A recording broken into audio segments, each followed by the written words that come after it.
E se aquela busca por conforto estivesse, na verdade, sabotando o nosso crescimento intelectual?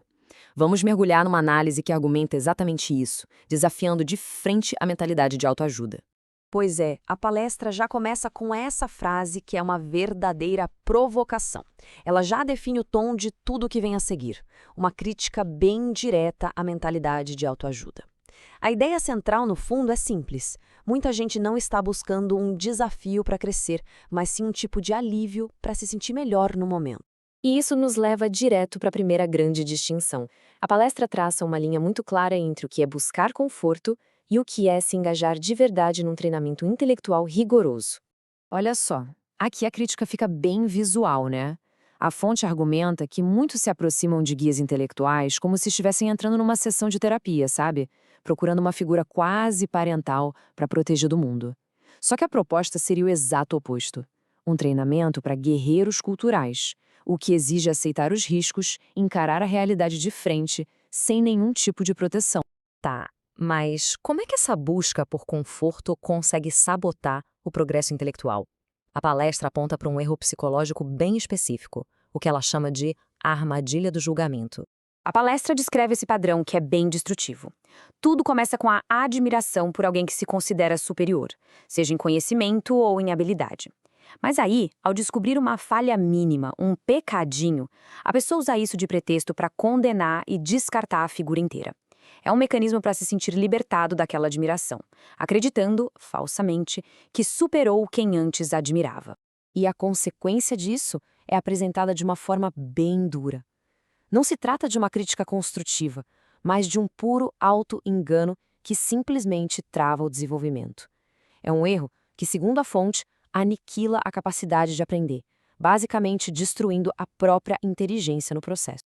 Para a gente entender melhor essa armadilha do julgamento, a palestra introduz uma distinção de conceitos que é crucial, a diferença entre decência e moralidade.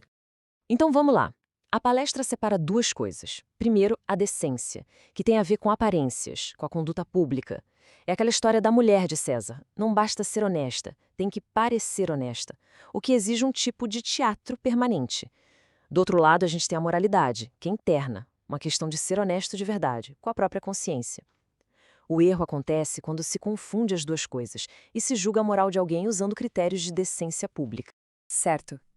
Depois de fazer a crítica, a palestra então propõe uma solução, um alicerce para uma vida moral e intelectual que seja genuína. E esse fundamento é a lealdade. Citando o filósofo Josiah Royce, a fonte define a lealdade como a virtude mãe de todas as outras. É sobre fidelidade a palavra que foi dada. Sem essa base, o argumento é que nenhuma outra virtude consegue se sustentar. E é aqui que a gente volta para a questão da inteligência. A lealdade à própria palavra funciona como uma âncora.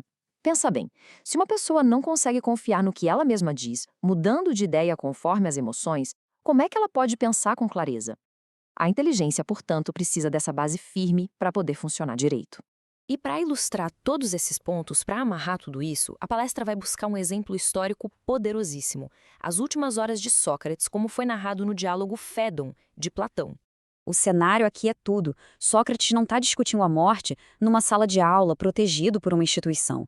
Não, ele está condenado a morrer naquele mesmo dia. A filosofia, nesse momento, não é um exercício abstrato. É uma realidade imediata, mortal. Não existe rede de segurança. E é aqui que a gente vê a escolha pelo crescimento em vez do conforto na prática. O guarda da prisão chega para Sócrates e o aconselha a ficar quieto para ter uma morte menos dolorosa. Mas o que ele faz? Ele ignora completamente o conselho e começa uma das discussões filosóficas mais profundas da história. Naquele momento, ele está buscando a verdade, não o conforto.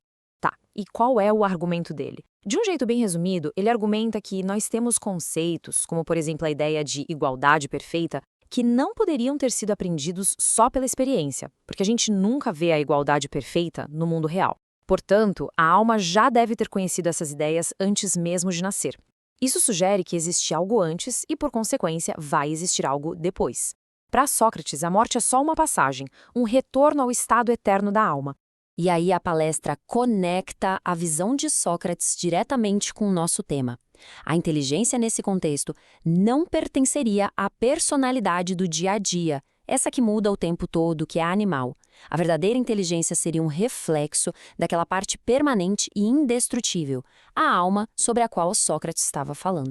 E é assim, a análise toda nos deixa como uma questão fundamental. Afinal, a busca pelo conhecimento serve só para aprimorar a personalidade mutável, para buscar conforto, ou é uma tentativa de se conectar com algo mais profundo, mais permanente? A resposta para essa pergunta define todo o caminho intelectual que se segue.